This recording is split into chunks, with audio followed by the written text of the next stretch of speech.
These funny, cute, and sometimes silly videos are from TikTok, one of the most popular social video apps in the world.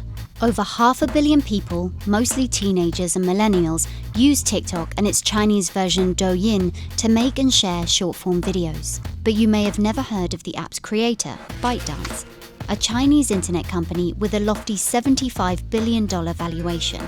In fact, it's the world's most valuable startup. This is the story of how ByteDance achieved extraordinary success in China and how it's pushing to be the next global internet titan.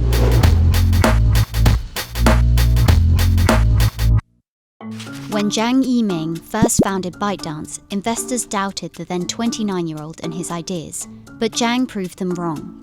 In just 7 years, the company has evolved into a multifaceted empire spanning about a dozen products available in 150 markets and 75 different languages.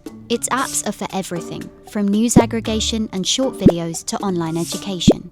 Unlike other Chinese companies, it was thinking of expanding overseas relatively early on. The founder, Yiming, was already talking about acquisitions and hiring from overseas places like the US and Europe, just 2.5 to 3 years into his company's lifespan.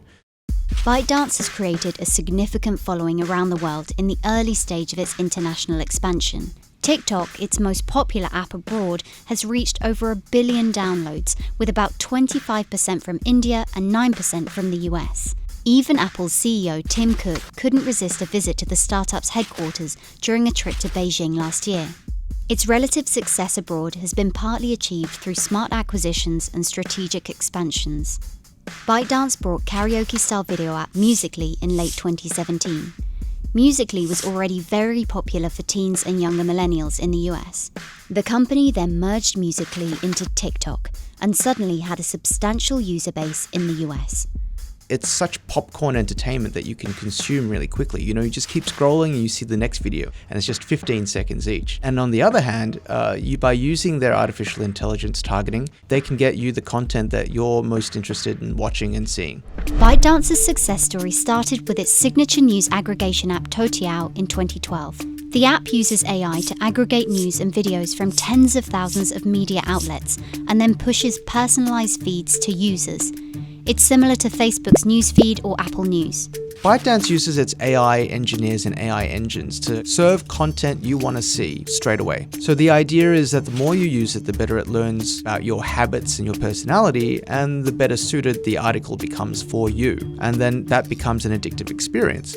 But not everybody was happy about Toutiao's business practices, especially publishers who felt their original content was stolen by the news aggregator. After a flurry of copyright lawsuits from newspapers, Zhang negotiated deals with media partners to share revenue. Today, Toutiao has become one of the most popular news services anywhere, with more than 700 million registered users. What's remarkable is that Zhang and ByteDance managed to create such hugely popular apps like Toutiao and TikTok without backing from China's internet giants, Baidu, Alibaba, and Tencent, also collectively known as BAT. In fact, it often found itself at war with the three giants. If you're not backed by BAT, it's very difficult to survive as an internet unicorn in China. In many ways, ByteDance survived by being underestimated by other Chinese internet giants. The challenge now is how ByteDance can keep its momentum while facing intense competition from local and international players. Its main revenue comes from ad sales, but the company barely met its 2018 revenue target amid a slower Chinese economy. ByteDance also faces regulatory issues at home and abroad. Last April, ByteDance had to shut down a popular joke-sharing app in China. Its bread and butter, Toutiao and Douyin, was also suspended by the Chinese government around the same time. Content is also a risky venture in its overseas markets like the US. In February, TikTok had to pay a record $5.7 million to settle claims by the US government that it illegally collected personal information from children. And so ByteDance's ambition to be a global internet titan might mean a tough road ahead.